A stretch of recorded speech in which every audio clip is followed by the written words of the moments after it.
this stubborn lawbreaker was born. As it is said, a good girl is a bad girl who's just never been caught. Same was the case with me. My childhood repo helped me to hide a multitude of teenage sins. But this is not how it has always been. I spent a major part of my childhood, say till 5th standard, in one small bubble. The bubble consisting of my family and one honest-to-God friend. I never even considered the fact that there were people outside this bubble too. But for how long this could have been continued? My teachers sensed that there was something wrong with my growth.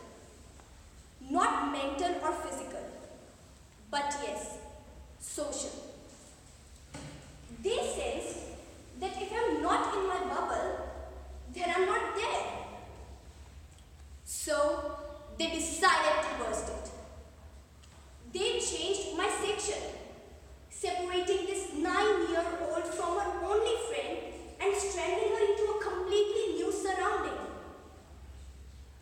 The time that followed was much harder than expected. But somehow, survival prevailed. But this was not the ending. The ending of the introvert or shy phase of my life. This was the beginning. The beginning of an extremely awkward teenage, where all the efforts of trying really hard to fit in, to be like everyone else, to make honest-to-God friends, faced merciless failures. And these continuous failures resulted in some serious self-esteem issues, which marked the ending of my school years. For me, leaving that old place was like leaving my old self behind and completely starting over. And this new start itself was enough for me to give up on my old priority of fitting in. I found a purpose in life and was really determined to prove myself. And this whole new purposeful life gave birth to a much ignorant girl. The girl who no longer cared if there was anyone willing to give her company, or to better define, the one who was not willing to give her company to anyone. And maybe this was all that the world wanted, and people started walking in. The thing that I gave up on much earlier was now mine, an insane, crazy, one-for-all and all-for-one gang. These crazy 7 reckless teenagers tested all the limits of the civilized world. They crossed all the lines just for research purposes. And amidst all these laughters, a wave gushed and separated us all. That wave was J2K16.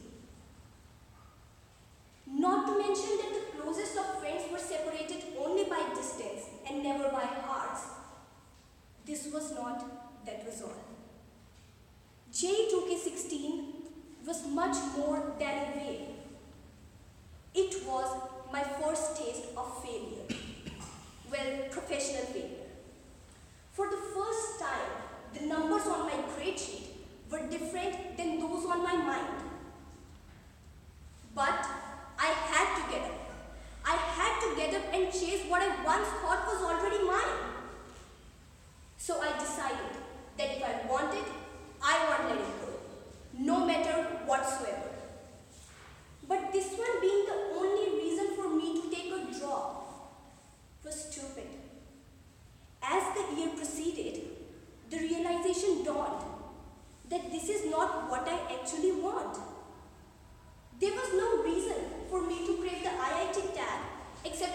finding my personalized definition of success. And this was not easy. The realization that the only way one could ever be happy is by following their passions started paving my path. Spreadsheets were made about plenty of professions, about plenty of feelings, the strengths, the quirky traits, to find that one sweet spot which would nestle my purpose of life. And after all this roller coaster of emotions, ups and downs, the most important thing that I learned is that I'm certainly not one of the gifted or talented people around here. I may suck at 99% of the stuff in this world, be it singing, dancing, acting, being rocky, and everything else. But success is not about that. It is about the rest 1%. Because hard work beats talent when talent doesn't work hard. Thank you.